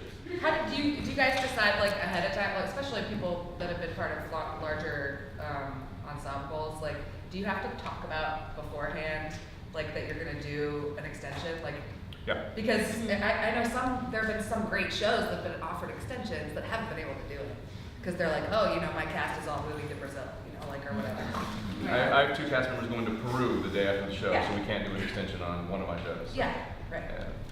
So that's something to think about if you guys have. Always on your availability. Think about extensions because we extend a lot of shows. A lot of shows, like probably 100 last year. I I want to would say. suggest only doing 1 or 2 shows for your extension. Mhm, Also, totally. because everybody's exhausted and it is actually really hard to get audience to your Yeah. extensions. Yeah. Because in theory, you're like, oh, I missed all these things and now I'm going to see them. But then in reality, you're like, and now I need to sleep. So there's that. So it's sometimes like you think it's going to be like this huge. We one year did like 7 shows in our extensions, and that was a huge mistake. Like that was. I think we had to cancel one because it was like an emergency with a cast member. But like but we were like, okay, 10 people tonight. That's great, you know. We just got overexcited. Is what happened. But yeah, 1 or 2 for extension. And if your show's a huge, ginormous hit, it doesn't have to be right after the extension. You can do your show later on in the year. Find a venue, put it back up. You know, register for Ovation Awards. You know, do the whole gamut. You know, if you have a successful show, it doesn't have to die in Fringe. No, there's a number of shows that have run for like years afterwards. Yeah. Shows that are still on tour from last year. Yeah. Do you guys do postmortems? Yeah, I do. Like, like kind of like just like you know, like when you break up with somebody and then you meet with them at the coffee shop to like go over why. People do? I've been married for 7 years. That's gonna be a tough one then. Yeah. Yeah. You know, like, I mean, I know some people do and some people don't. So I'm just asking, like, do you guys sit down with your cast and say, Like decompress? or your company and say, like, this went really well this year. Oh, like, gotcha. this is what we did well, and this is what we will do differently in the future. I've worked with a lot of the same people year after year, so yeah, we do a postmortem for production-wise. Right. We do a big cast party where Yeah. we get- Cast party. we get hammered. That's what we do for the artistic side. But yeah, every year we do a post and we talk about numbers, we talk about success, what we like, what we did, you know, what things worked for this Fringe. And if I'm planning on working with those people next year, we have all those same goals in mind, ready to go for the next year. And we're all a little wiser for having worked together. So yeah, I think at postmortems, as a producer, it's really important, not only for financial reasons, but also artistic, moving ahead. Yeah, I think they're helpful because a lot of times, like, what comes out is like the lessons, you know, that when you sit down and you're like, so what could we have done differently to make this better, and why did that occur? Like, what happened that made this occur? And they have to be very, you know, like everyone has to be open, but also non-judgmental, but also speak to each other very respectfully, because they can get ugly if you know. But yeah, so I think if they come from a place of like, what did we learn, and what can we improve upon, and what do we do really, really well that we can pat ourselves on the back for. So, yeah. Yeah, we that's the Fringe staff. We wait till like August or September. Yeah. You're like, need some time. Well, that's unless you guys have anything to add, I'm gonna start opening it up to questions. You guys. Thank God. Anything you want to add? I had one thought about ticketing, about like outsourcing, which is awesome. Well done. That's really smart. Never heard of that. Yeah, it's very smart. But when it comes, if you're a smaller show, I would be careful about outsourcing tickets, because when you're doing a performance, you have your call time before when ticket sales close. You have your call list, and that way, if you have 2 different sites that you're pulling your names from when people check in, it's just extra work for you, and it's harder. So I always do all of my ticketing through Fringe. It's always worked for me. But if you're a big production, you can do that and you have a lot of eyes on it, then that's great. But I would recommend just using the Fringe site. Yeah, I agree with that.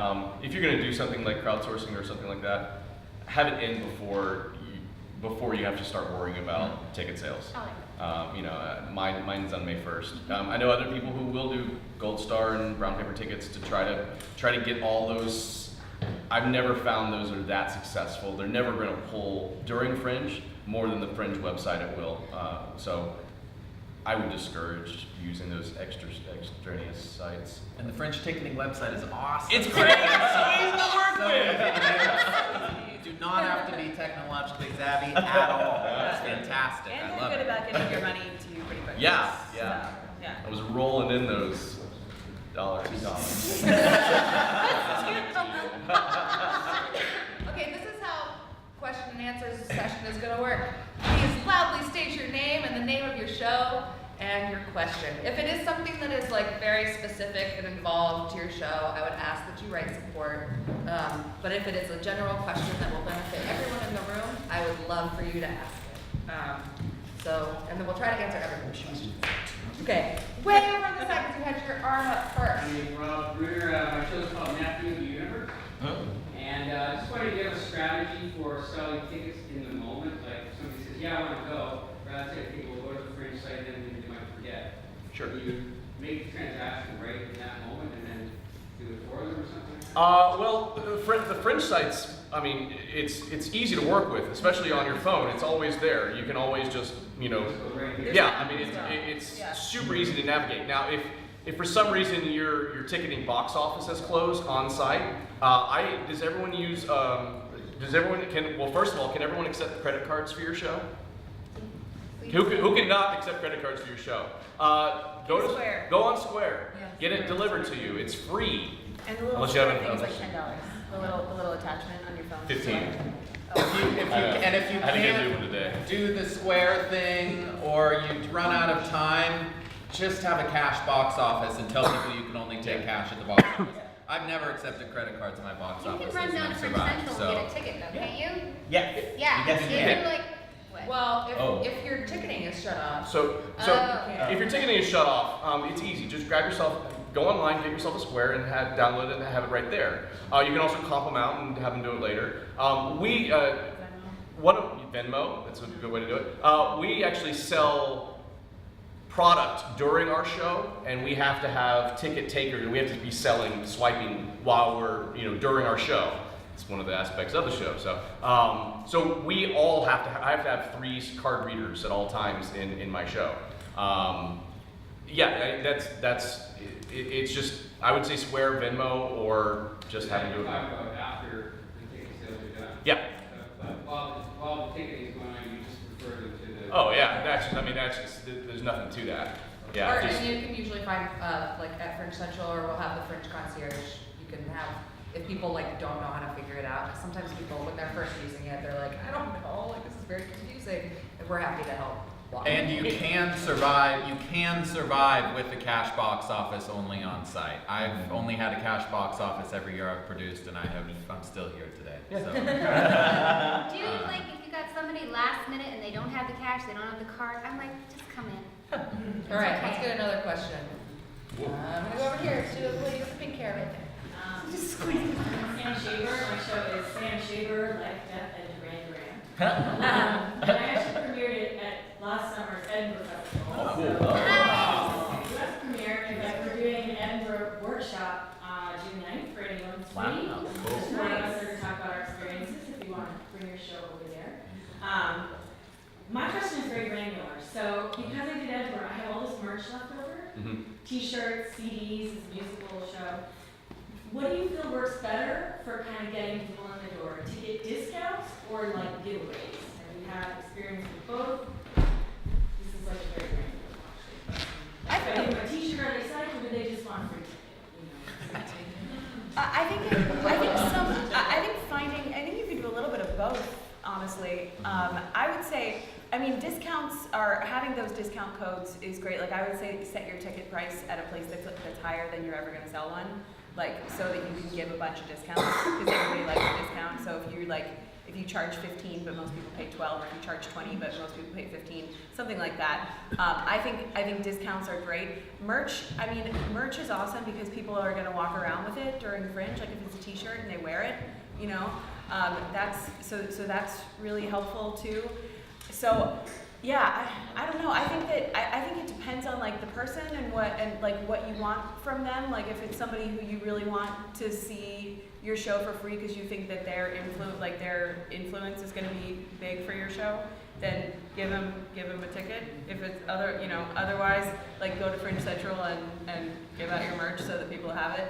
Yeah, some of the most successful people that have done marketing have handed out, instead of flyers, they've handed out slap bracelets. But it's got to be kick-ass stuff, because if it's shit, it's It'll get come to the show and I'll give you a shirt. Oh, oh, cool. Well, that's fun. Yeah, I'll come see your show. Yeah. All right. Next question. With the cat ears. My name is Cindy DeAndrea, and my show is called It's Easier to Love a Cat. So my question is about the press release. Is it very important to have somebody that really is skilled in doing it, or can I do it myself? Or get a friend? There's a book called Press Releases for Dummies. No. There probably is. It's easier than you think.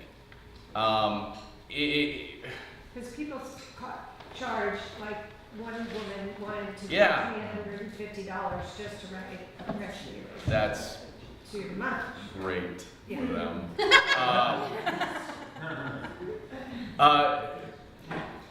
Secrets. Go online, go to Broadway World, look at all the press releases. They literally cut and paste those things. You can't even send them a PDF because they need a doc file, because what they're doing is they're cutting and pasting. So if you go and just start looking at press releases and looking at the format and seeing how they're doing it, you can build your own. Yeah. Now, that's not the hard part. Writing a press release is not difficult. Having the publicity contacts and knowing how to reach out and how to market that stuff, that's where I think publicists get paid what they're worth. It's time consuming. It is, because I've spent about 40 hours already this week on 3 press releases and marketing for those, because this was a week we put out our show stuff. To kind of, hopefully this helps, because reach out. That's one of the things about the Fringe, is like reach out to your community. Whether it's the people in the Fringe or your friends. I actually had a friend who is a reviewer, and so in the process of me trying to do that on my own, he was like, oh, let me totally send it out to all my contacts for you, and he created one. And I had no idea that was a resource that I had. So you never know. And people, what's his name? But that's part of like just reaching out to your community, and that's part of this whole experience of the Fringe, is just reaching out, and people want to help you. Yeah. And that was also the amazing thing that I got from being a part of this, was that how many people are willing to help and how many resources you actually have around you. So you might have someone that you're like, girl, I got you, let me, you never know, but If you go to the support portal on the website, which is, if you're on the home page, there's a little button up at the very top right corner that says support. You can go to this whole section for participants, and we have a really long article that's about press, And it's not gonna give you all the answers, it's not gonna give you a list of emails or anything like that, but it does have a list of publications to reach out to, and it has a lot of like tips about what you should do when you're writing a press release. And if you can't find that, just email support, and they'll also refer you to that. Okay, great, thank you. Yes, great. I'm Bobby Goose. I'm doing the Complete Works of Julia Roberts Harry musical. Awesome. My question was about programs, and you were mentioning putting other people's shows in your own programs. Like, as far as programs go, like, are you talking like a single page folded in half and then on the back? Are you getting some professionally made programs for your bike shows? I think there's no rule when it comes to that. Some people don't do that at all. Oh, Yeah. I hadn't thought of it, so that's why I came up with, oh, that's right, another thing down. Well, I think though when they were saying other people's shows in your programs, I think what they meant was sticking other people's postcards in your program. So like therefore like when you open your program, you're like, these are the shows we support, you know, and so they can take a postcard with them. I think that's what they meant. But programs, I would say you don't have to do a fancy program for Fringe. No. Do something cool, but not that fancy. We actually did do ad exchange this last year. So we had a folding program. So 4 sides, front and back. In the back, we put 8 shows that I know of on theirs, and they did the same thing for me. So there was 8 other shows that had my stuff on there. Are you doing that this year? I probably will. Yes. Yeah. Yes. If you're gonna put actual postcards in your program, please don't turn it into a book. Yeah. You know, choose like 1 or 2. That's why we did that, because we didn't Yeah. want that. You know, you walk into some shows and you open the program and like, oh look, this is the same program. I've gotten it 4 different times now. People have a lot of success when they do this kind of exchange with a similar show. Yes. That's a really cool element is when people are like, this is another space musical, you know, like which happened last year. Lots of space musicals. So many space musicals. All right, who's next? Yes. Hi, I'm Adam Briggs. I'm doing live from the Hobgoblin. It's Hank. I'm putting 4 10-minute plays that were part of the 24-hour play festival before, and I think that these deserve to be seen again because it was a one-night thing. So my question is, with extensions, is there a date range that they typically go in? Because isn't there something about being complimentary venue hosting, or am I making stuff up? 20 questions. I think Sorry. that the venues do it a little bit differently. So there's a couple different ways. For Sacred Fools, it's just the Sacred Fools shows, and there's one weekend that they do it on. Got it. It's the weekend after Fringe. Now, this gentleman right here could probably talk a little bit more about it. Hey everybody, Matt Quinn. Guys. For the encores, so the extensions in July, it really is venue by venue. So it's, usually they just go into July. I once extended the show for 6 months afterwards. So it's show by show, and just talk to your venues about that Thank when the time comes. Thanks. When does that time come? If you get off of I would say talk to your venue. Talk to your venue. Talk to them. I would say during Fringe. They will approach you. Definitely. But feel free to check and like, when are you doing it? You can ask them. But if you're thinking about actor availability, Yeah. just do it now. Just warn them now. Just go. Just say, hey, I'm worried about actor availability for extensions. Can you give me the idea or frame that you're looking to do? And then do your shows, by any chance, do they go to any, like if you, like if I do a show at the McCadden, would stage? Yes, they can Yeah. bounce around. Yeah.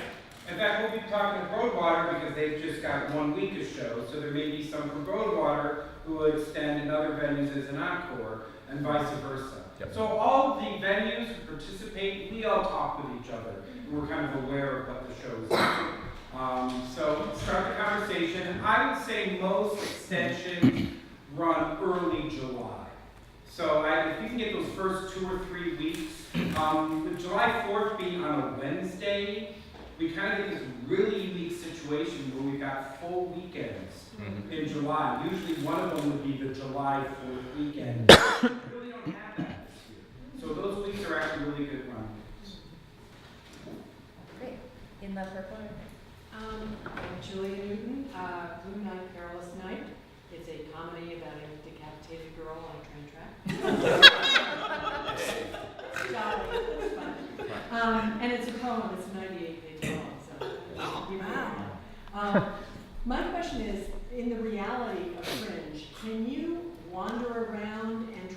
get tickets on the sidewalk, or do you have to know before what you're gonna get tickets for? So there's a Fringe guide. Yeah. And it has every show listed and all their times. Okay. That's a great resource to just go through. You can also go online and they list it by time and date of that day. You know, you can, these are all the times. But yeah, if you're on the main strip, Yeah. just walk and Can you just go. walk And and- you see people in line. What's this show? You're reading the menu outside before you go in the restaurant. Okay. Yeah, do that. If you don't want to have a plan, you Yeah. don't need a plan. Okay.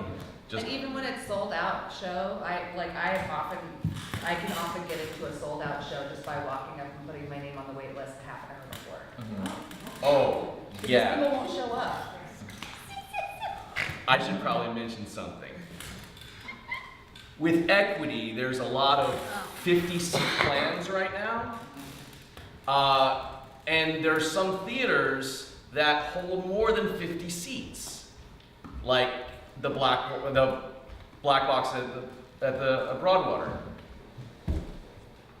The show I'm doing can't advertise more than 50 seats in that space because of equity. But we can hold 65 people because I'm producing it through a membership company. I can't advertise that, so I'm gonna have 15 people come in every day on my wait list. So there's gonna be a lot of shows, especially in the climate that we're in right now, where they can only advertise up to 50, but you can probably still get in those shows if you show up. Cool? I'm learning stuff today. All right. Hi, I'm Katelyn. My show is called It's Just My Life. It's first-person storytelling. Really strong women telling true stories of their own lives. Some are actors, some are just regular gals who have extraordinary circumstances. My question is about just practicality in terms of numbers of postcards. How many? How many are I would say less than that, but that's How just many? me. I still have postcards from 2012, like tapering my wall.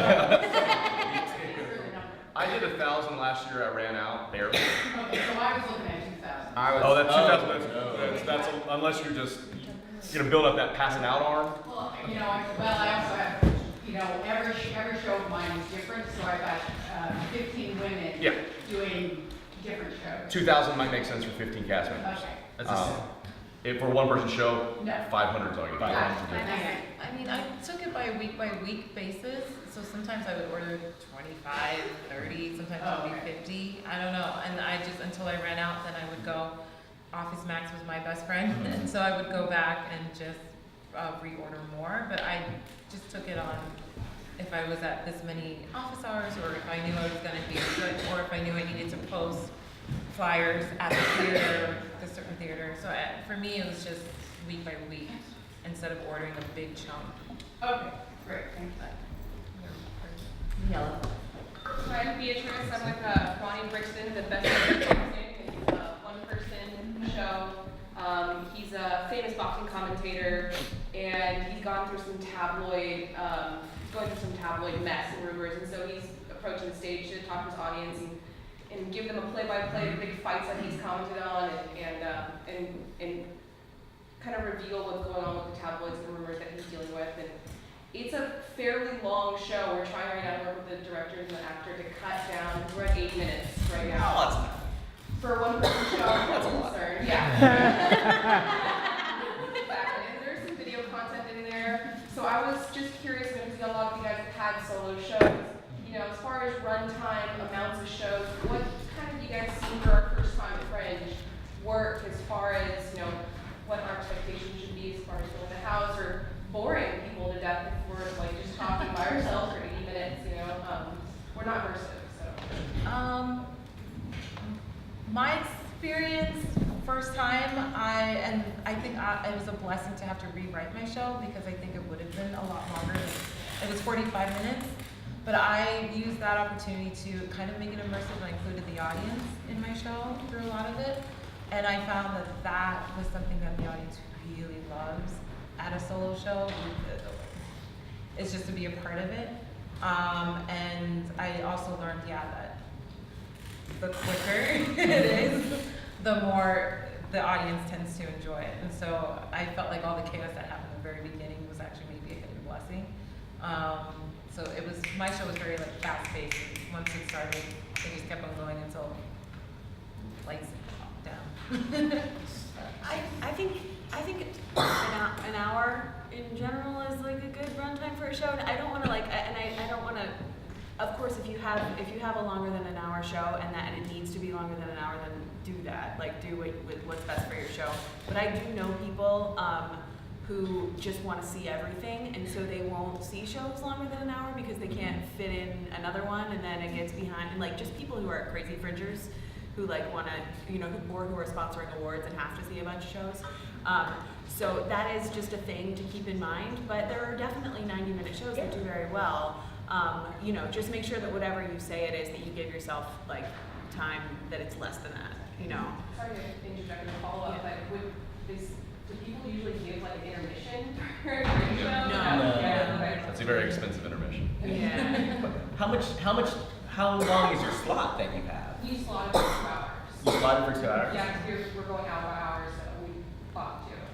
And I think if it's, you said it's like 80? Yeah. I think if it's 90 minutes or less, I think, it depends on your subject matter and, My first solo show, the first thing I produced was close to 80 minutes, and it was autobiographical, like heavy content, and it did fine. And so yeah, I think as long as I wouldn't let runtime determine, what you're gonna cut, but I think using it as like a benchmark for like, wow, are we boring people? If it's good stuff, you're not gonna be boring people. If it's a boring show, you're gonna bore them if it's 45 minutes. So I've been at some 30-minute shows that were the longest 8 hours. On a separate note, I love your poster. Yeah. It's a great poster. Oh, it's got like 2 boxing gloves, and that's yours, right? Yes. That's great. Okay. Take a move for a poster. Back. It's a great poster. Yes. Hi, my name is Arden. The show I'm producing and directing is called Rebel with a Voice. It's about a lounge singer's development into a rap star. And it's got a 12-cast crew. I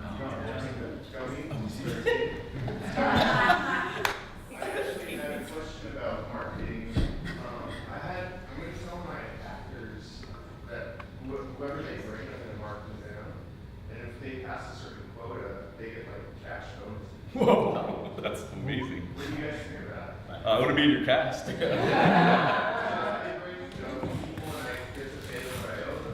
Everything else is on I think it's fine as long as you're like giving them a reward and not like punishing them if they don't need a mark. Yeah, man. Whatever it takes. Hey, Yeah. be creative with That's it. creative, yeah. I love it. Thinking outside the box. And it is Fringe, but I stand by. I will always buy tickets. I try not to get comps, just because Yeah. like you earn the money. So like, if you can, please, even if it's like $20, pay your actors and just, pay give them something. Like if that is your like initiative, like that might hurt their. Oh, on top of. Oh, great. Okay, good to go. Good to go. The back right there. Hi, I'm Juliet. My show is Grateful Drinking, so I have an obvious question. When does Fringe Central open and what are your hours? We will be announcing more about that in the next couple weeks.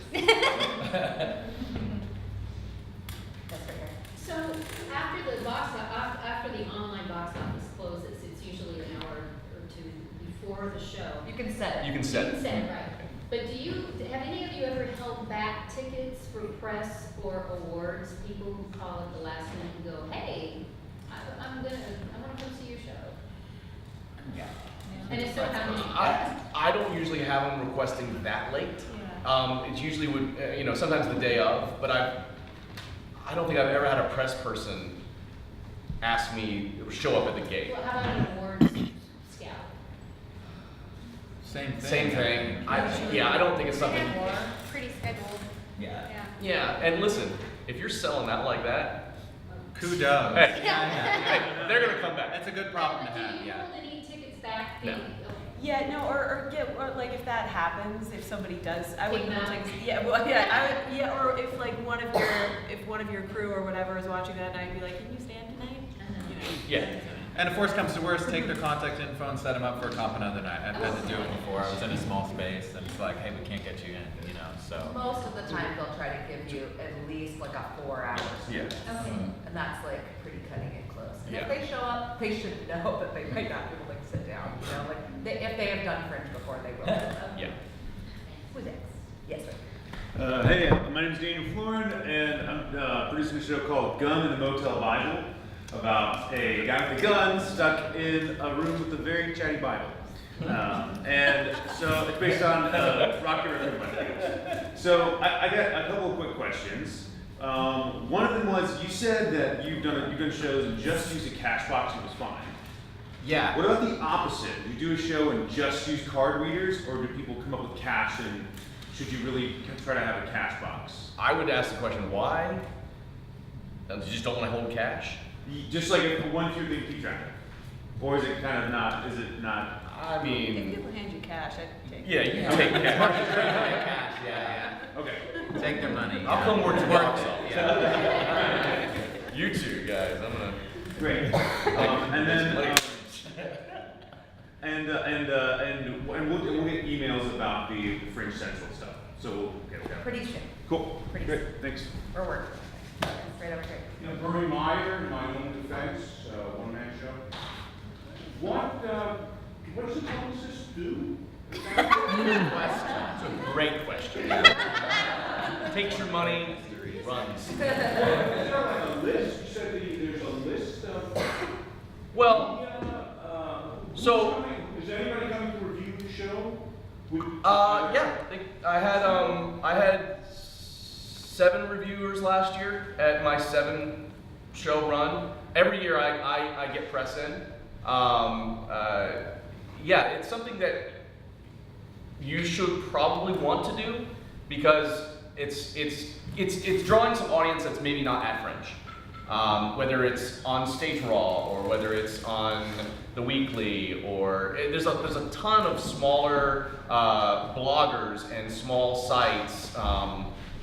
You know, there's a ton of them out there, and anytime you can get in print, that's always a good thing because you can post that on all social medias and things like that. So the more your name's out there, the better it is. So that's what a publicist would do. Contact these sites. That's one of the goals of a publicist is to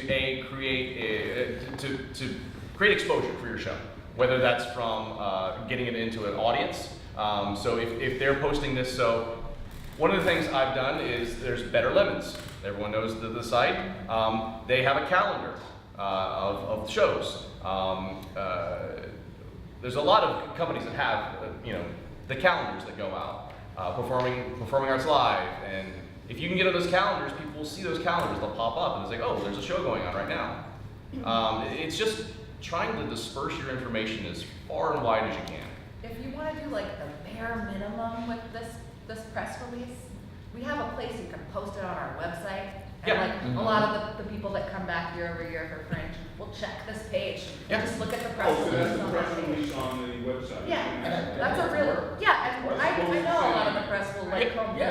And is there a list that you mentioned the LA Media Guide? Yeah. Is that a list of like? That's an old list that I know that's floating around out there. I have my own list because that's what I do. I have about 300 news outlets that I submit stuff to on a regular basis because all the shows that go through Sacred Fools, I'm the publicist for. Okay, how do I get that? You don't. In a nutshell, you can hire me, but I don't really go for that. So this publicist theoretically would have their own list. Yeah, that's basically what they are. You might want to try to go on Facebook. I know there was one media list that was getting shared around a lot. Years ago? Actually, Steve put it out. Yeah. I saw that. That was on, I think you could probably just go on the Fringe Facebook, which Greg started. The Fringe Facebook group. It's like, I can't remember what the exact title of it What is. venue are you in? But, this is Stu's. What venue? Hudson, something. Okay. Yeah. You can go, but go on that group and you might poke around and ask if somebody has that, because I know there was a media list just a couple years ago getting passed around to a lot of people, and someone might, a lot of publicists, it's like their job and their livelihood, so they're not gonna just give it to you. Right. We don't share our list that we have that we use for marketing the Fringe as a whole, because we don't want 5,000 producers emailing our whole list. But like, we do also have a list of publications on our website to at least guide you in the right direction. That's the best way to start. Yeah. Just find Pick those. 5 that you think are great for your show, that would really read their articles, see if they are writing about shows like yours, and then try to find those 5. And those are where? There's on the website, on our website, we have some articles that talk about marketing and press that you can find, that's in the support portal that I mentioned before. If you click in the upper right-hand corner. And there's probably 50 different outlets that are listed in that. Yeah. So if you go to that, so if you go to Stage Raw and you say, I want to figure out who is writing for Stage Raw and I want to try to get one of these Stage Raw people in. You read a review and then you try to find their contact information, or you submit. I think they have a submit button to your show. You start posting your show on different websites, and that's how you kind of get it out there. But publicity takes some time to do. It's not one of those things where you can kind of just throw it up overnight. To really, that's why those people are charging $1,500. $1,500. What am I doing? Right? Several publicists, and there's some people that they do a Fringe special. Yeah. So I interviewed 3 of them, and they were all like around $300. Yeah, that's what I do. For that, Yeah. Some of them will. That seems more they'll put reasonable. all the calendar listings out for you, and they'll contact some of the people they'll write a press release and give it to you, so you don't have to. I'm publicist. Are there like good ways to look for publicist traps, people who are just kind of trying to, who are not doing it? I would use like go on Big Cheap or go on this Facebook group, meet people at office hours, like, is what I would say, but what do you think? It's networking. Are you talking about trying to spot bad people? Yeah, exactly. I would say, there are good ways to kind of like, oh, this is a good question to kind of weed out the just. I would say look for good people rather than try to spot. Like if you have a bad feeling when it's too much work to try to look for or like spot the bad people first. I would say try to look for the good people first. If someone's giving off a bad smell, just go in another direction. That's good life advice right there. That's what Ben is. He's just good life advice. For Grinstead, we're doing in-person comedy at Jacqueline High. Yeah. All right. Come check it out. Quick question for you guys. I have a friend that I got in a conversation with. He's an ovation voter. He just spent about 30 minutes trying to convince me to sign up for ovations so that he could get a free ticket. But is that something that you guys would recommend? I am an ovation voter, so I can speak intelligently on that. How many shows are you doing? 10. You can't be an ovation show then. There's 10 now. No, it's 12. I heard it just was I thought it was, I looked it up, it said 6 to 10 if you're in a small house.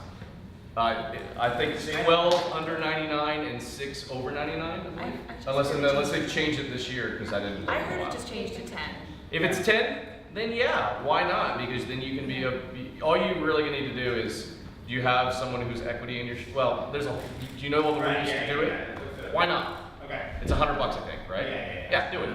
Hell yeah. Maybe you get nominated for some awards for ovations, and then you can pitch that for your next show, and hell yeah, man, do it. And maybe you just Give get them more his free people ticket. into your show, you know? I mean, if you get more people into your show, fuck it, yeah. All right, we are at the 5 minutes till we are supposed to leave this space mark, so we are going to do my favorite part of Q&A, which is lightning round. So if you still have a question, please raise your hand right now so I know that you have a question. 1, 2, 3, 4, 5, 6 people. We are going to answer these questions really, really quickly. Going from left to right. So back there. Okay, you said people go on tours after this. Where do they tour? Do they tour on the Fringe Festival? I'm James Mine Time. There is a whole Fringe circuit that goes through the United States, Canada, and Europe. And I've been doing it for years, and it's a lot of fun. I can talk to you after if you have any questions. Cool. Who is next over here? Yes. David McGrelly, Doctors on the Scotia of Terror. It's a revival of the 1950s background show. So I noticed on the ticketing website it says Fringe participant, and then it's a separate price for Fringe community. Yes. What is that, and what do you usually price? So you get out 2 different kinds of buttons. Which buttons is like your badge? It's going to have Do a you little get a physical button? Yes. But I shouldn't have that yet, right? We have not printed them yet. So they are very cool this year. I'm happy to say. You're saying you have a button. A button, yes. And that will be like, it's nice because then when you're walking around Hollywood, you're like, hey, you're at Fringe, you're at Fringe, you're at Fringe, you're at Fringe. And some of them are participant buttons and some of them are regular buttons. Participant buttons, we like to say, you get like a few extras. Like you get, when you have a button, you get $1 off of tickets when you buy through the system. And then participants usually give and get deeper discounts. So like participant discount will be like $10 off or something like that. Something like that. You get Does food that truck help? discounts, drink discounts, lots of stuff. Yeah. It's fun. Those are given to people that have shows. Yeah. The participant buttons. So the participant buttons, the lead producer of your project, like the person who set up your project on the website, they get their one button for free, and then you purchase the rest for $3. Gotcha. But it gets you a lot of discounts and stuff around town. Who all had their hands up? Yeah? Okay. All right, back up. Hi, I'm Kat Balsam, and my show is called Balsam. I'm doing it at the Broad Water, and when I set up the project, I had to put a ticket price, and at that time, I didn't know, and I put it too high, and I don't know if I'm able to change it now. Yes, contact Heather Lynn and she will change it for you. So I have to contact my venue. Contact Heather Lynn, who's the venue manager. Yeah, she'll do it for you. I would also email support and let them know that you are trying to make that change, so that because we are in the process of trying to put the guide. Yeah, do it fast. I've emailed support, but Okay. it's busy. Yes, but you'll hear back from them before the guide is finalized. Didn't we get an email that was like, this is your cutoff date for your... Yeah, it came out this morning, didn't Yeah, it? it was this morning. You can still go on your website and it'll be like your guide proof under your projects, that tab up there. And if it is the wrong, you can go back to every performance and change it manually, and and then go back and check the Fringe Guide tab, and if it's changed, then you're good to go. This is part of the reason that we set the deadline so early. So that we can kind of fix all these problems that inevitably come when there are 100 billion things that will happen. Okay. Hi. I'm Tamika Bob. The name of my show is called The Maya in Me. It's a one-woman show. So it's my journey, my turbulent love story, all while hearing the voice of Dr. Maya Angelou. Okay. So, quick question. Tickets through the Fringe website. When do we get the money? How do we do it? And how do we know who purchased the ticket? Like names. You'll have a will call list. Does it show the names? Yeah. Yeah, it does, right? See, I don't do the shows, so I'm not like a savvy with building the shows and stuff. But I know because it's me and my husband are stuffing envelopes and licking them, putting stamps on them the week after the festival. We try to. You have to do your settlement. So you'll get an email at the end of the festival asking you to check kind of some stats, and then we send it to whatever address you provided for us.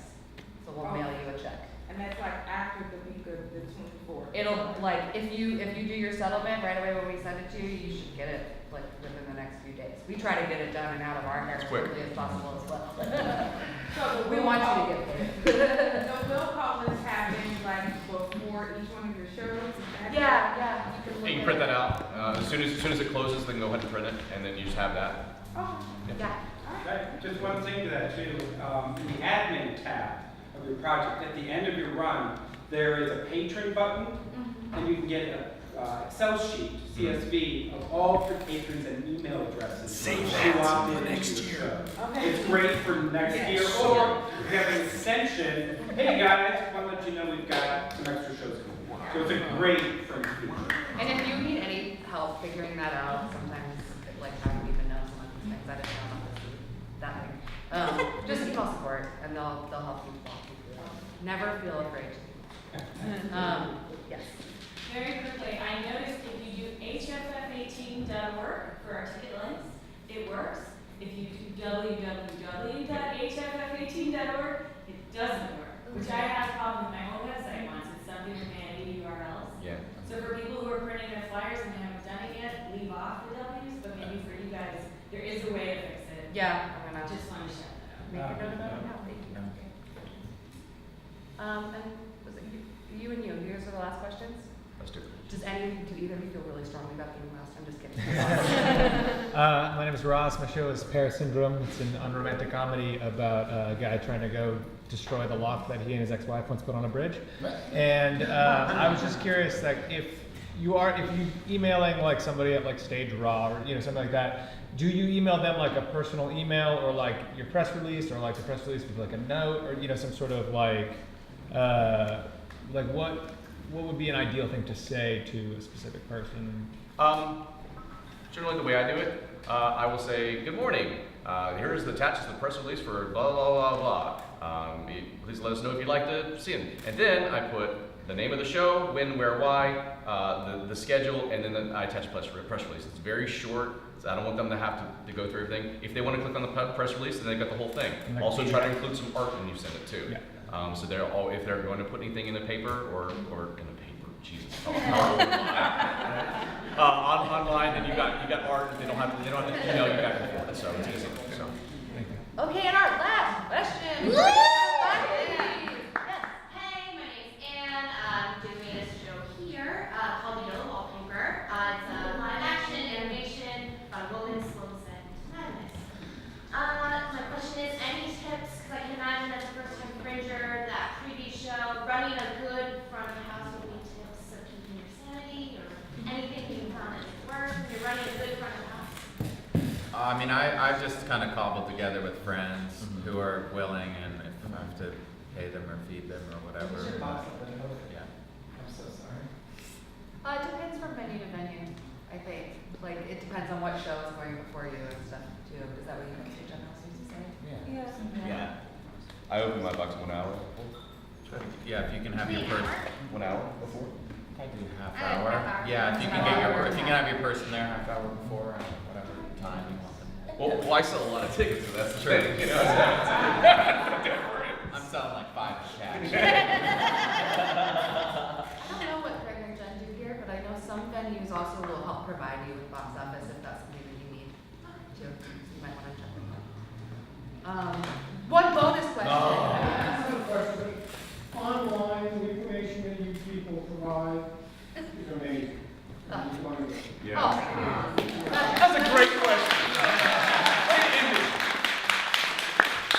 Thank you so much. You guys all seem great. I want to hang out with all of you. So please come and go up to Santa Monica and Western and go to Timely Arts, and we will have a little bit of a mixer and get to know each other better. Thank you guys so much.